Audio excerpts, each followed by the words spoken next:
hari po ang mapapanood sa internet. At kabilang narito ang mga viral video na hit na hit. Eh, gusto nyo rin bang maging internet sensation tulad nila? Pwes, silip na sa aming makabulahang chika. Ka-tweet, ka-Facebook, ka-Instagram. Sa panahon ngayon, padami na ng padami ang mga nawiwili sa social media sites. Perfect way ito para makakonect with instant friends. At kung gusto mo rin ng instant fame, aba, pwede mo rin ma-achieve ito dito. Makikita natin ang paglalagablab na pag-aaway ng dalawang babae. Sino siya? Ito siya! Malandi ka? Bakit ano? Bakit na park? Pogi ba yung pogi mo? Pogi ba yung Tama na! Ikat na natin to! Post na natin yan! Ayan na, guys. Sa dami na nag-upload ng video sa social media, merong mga ilan na talaga namang pumapatok sa takilya. Katulad na lamang ng video na ina-upload sa Filipino Dub Smash page, kung saan makikita ang young at heart daddy na game makipag-showdown sa bagets niyang anak. Ang videong ito, umabot na sa 12,628 likes at 2,114 shares and still counting? Usually 5 to 7 days. Umaabot kami ng 3,000 videos entry. Mga nagpapasa, mga nagpapa-upload. Ang Twerk It Like Miley, kung saan nilalayo at nilalapit ang mukha sa camera habang nagpapakute. Let's go! At yung mula sa pangit na gumaganda ay ilan sa mga trending videos nitong mga nakaraang buwan. Halos lahat kasi may kanya-kanyang upload nito. Pagandahan ng version, padamihan ng likes.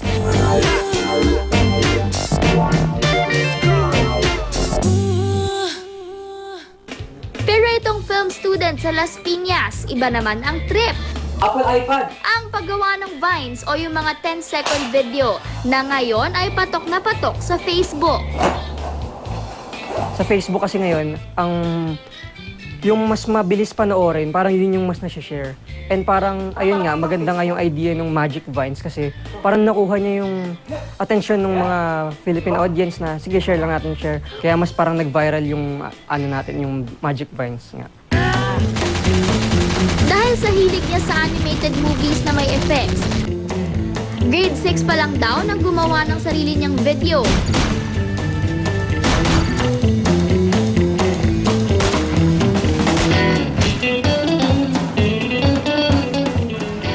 Ang interest niya sa paggawa ng videos ang nagtulak sa kanya ngayong mag-aral ng filmmaking.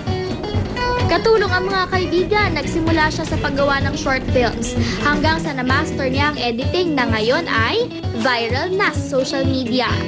Magic hoodie, kating blue, yellow, o red. Diba? Ganito mag-print pag wala kang printer. I-reveal ni Carl ang sikreto ng magic niya. Pwede kayo makakuha ng malalaking bagay tulad dito. Yan. Ngayon tuturuan namin kayo kung paano gumawa ng basic na Magic Vine. So, tawagin natin yung kasama ko na si Lorenzo. Lorenzo? Ayan. Ito yung si Lorenzo. Siya yung tumutulong sa akin minsan gumawa ng mga video, mga Magic Vines. Camera yan. Mula sa picture ng bola na nasa cellphone, magiging totoong bola ito. O diba? Magic! Hi guys, ganito magpalit ng object into another object. Ipakita lang ang object, takpan ng papel, then freeze.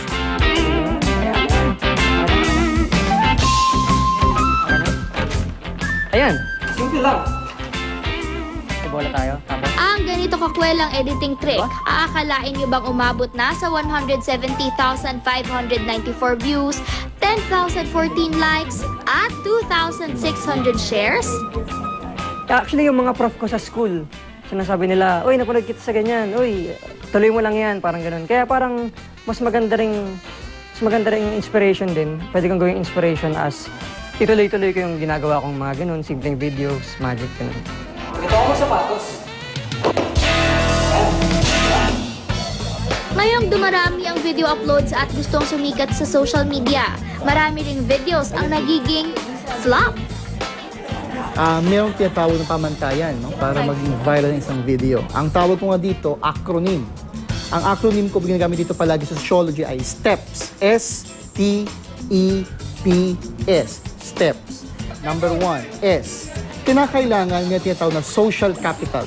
Ibig sabihin minsan yung video, para maging viral yan, kinakailangan meron siyang tinatawag na issue na mahalaga sa lipunan.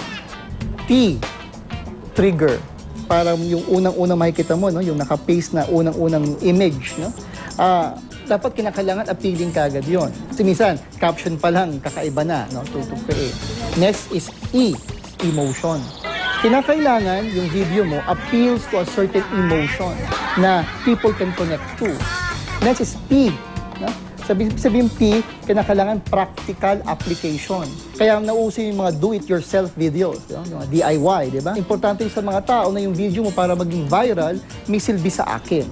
And S, kinakailangan yung video mo ay simple. Kasi ang tao ay ng tao ng complicated. So, S-T-E-P-S, steps. Parang isang bagay maging viral video. Subalit ang pagsikat, minsan din ay nakakalunod. Yan ang natutunan ni John Paul nang minsan niyang maranasan ang jackpot ng pagiging internet sensation.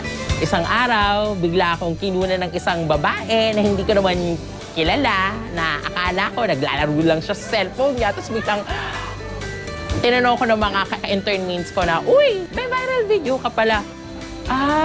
Ito pala yung pinagagagawa ko kanina. So parang, ayun, parang nashock ako. Parang tuwan-tuwa ka. Ang pagiging likas niyang masayahin at masikap ang nagtulak sa kanyang pumasok noon bilang drag queen sa isang bar para matulungan ang sariling makapag-aral sa kolehiyo. Ngayong matagal na siyang resigned at gagraduate na siya next year, hindi pa rin daw nawawala ang pagmamahal niya sa pag-perform. Sa kanyang concert, nagmimistulan raw siyang maamong anghel sa lupa, presenting John Paul.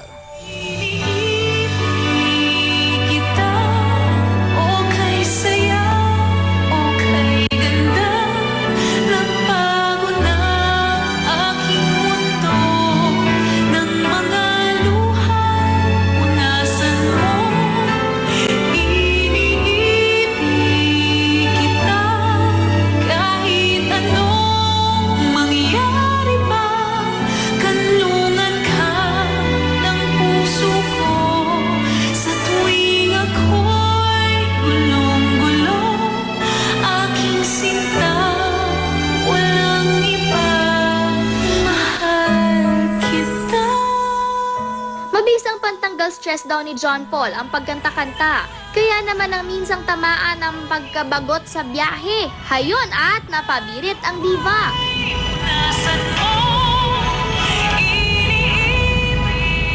Dahil instant entertainment ito sa mga kapwa niyang pasahero. 2 beses pa siya nakuhaan ng video sa magkaibang sitwasyon na ngayon ay may 2,179,220 views at 47,407 likes. Sa sobrang viral ng video ni John Paul, na-feature pa ang buhay niya sa GMA7 show na magpakailanman na pinagbidahan ni Bubay. Pero kaakibat ng pagdami ng fans, ang pagdami rin ng bashers na madalas nakakasakit na. Lalo pa at nadadamay na pati ang magulang niyang walang kamalay-malay. May pagkakataon na nasasaktan din naman po ako. Tao rin naman ako, di ba? Parang yun lang ang ginawa ko. Parang sisita, yun lang. Tapos ganun sila makasita. Huwag naman. Huwag naman, Chong. Hindi ko naman ginagalaw ang parents ninyo. Huwag naman ganun. Diba? Happy-happy lang. Sa ngayon, balik normal na ang buhay ni John Paul.